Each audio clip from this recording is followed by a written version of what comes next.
নমস্কার বন্ধুরা, blogs and cook with চন্দনা চ্যানেলে সবাইকে স্বাগত জানিয়ে আজকে চলে এসেছি আরও একটি নতুন ভিডিও নিয়ে। আজকের এই রেসিপিটা কিন্তু আমি বানাইনি, এই রেসিপিটা আমার মেয়ে বানিয়েছে। জানি না কেমন তোমাদের লাগবে, তো আমাদের তো সবার ভীষণ পছন্দ হয়েছে, তাই ভাবলাম তোমাদের সাথে শেয়ার করি।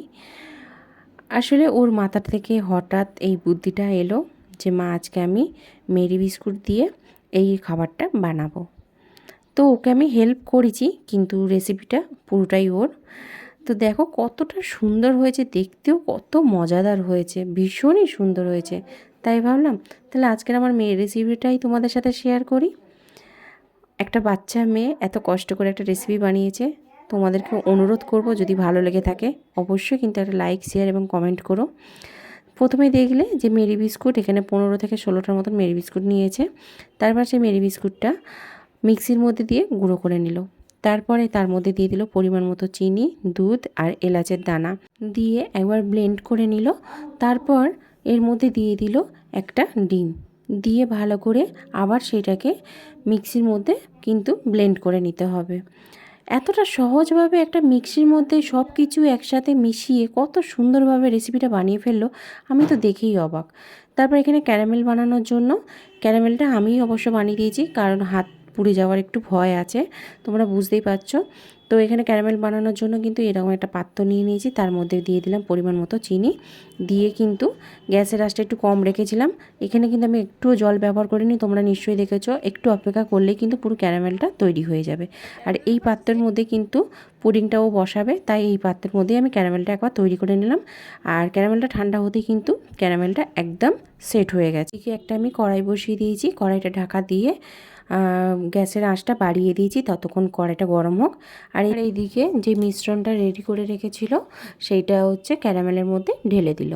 ঢেলে দিয়ে তারপর আমি এই কাজটা আমি করে দিয়েছি, কারণ এখানে কড়াইটা কিন্তু গরম হয়ে আছে, প্রচুর হিট হয়ে আছে। আমি এখানে একটা স্ট্যান্ড বসিয়ে দিলাম, স্ট্যান্ডের ওপরে খুব সাবধানে কিন্তু আমি এই পাত্রটা রেখে দিলাম, দিয়ে তার উপরে একটা ছোট্ট প্লেট দিয়ে ঢাকা দিলাম, তার উপরে একটা এই বড় একটা গামলি ঢাকা দিয়ে দিলাম, যাতে ভিতরটা যেন পুরোপুরিভাবে গরম থাকে।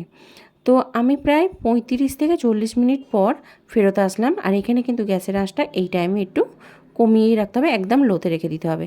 দেখো বন্ধুরা কত সুন্দর হয়েছে, মানে এতটাই সুন্দর হয়েছে, মানে আমি তো দেখে পুরো অবাক হয়ে গেলাম। আর আমি এখানে একটা কাঁটা চামচ দিয়ে একবার চেক করে নেব যে ভিতরটা পুরোপুরি রেডি হয়ে গেছে কিনা। তো তোমরা দেখলে কাঁটা চামচের মধ্যে কিন্তু কিছুই লেগেছিল না, তার মানে একদম এটা ঠিকঠাক।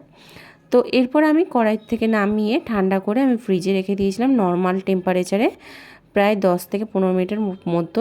তারপর ফ্রিজ থেকে বের করে একটা ছুরির সাহায্যে এইভাবে কিন্তু চারপাশটা ভালো করে ঘুরিয়ে নিতে হবে, তাহলে খুব অনায়াসে কিন্তু পুডিংটা ছেড়ে চলে আসবে। হ্যাঁ, তোমরা ভাববে যে এটা কিসের পুডিং বা কী, এরকম তো পুডিং হয় না। কিন্তু বন্ধুরা, একটা বাচ্চা মেয়ে বানিয়েছে, তা সে যদি একটা নাম দেয় পুডিং, তা আমি বলবো পুডিং। তোমরা কি মনে করবে আমি জানি না, কিন্তু খেতে হয়েছিল অসাধারণ। তোমরা একবার বাড়িতে ট্রাই করে দেখো, আশা করছি সবার ভালো লাগবে। তো দেখলে কি সুন্দর সেট হয়ে গেছে, আর আমি এটাকে ঢেলেও ফেলেছি।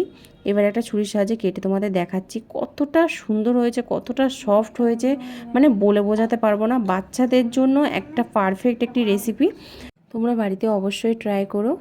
আর একটা বাচ্চা মেয়ে বানিয়েছে, একটু ভুল ত্রুটি হলেও তোমরা ক্ষমা করে দিও। তো আজকের এই পর্যন্ত, সবাই ভালো থেকো, সাবধানে থেকো, টাটা।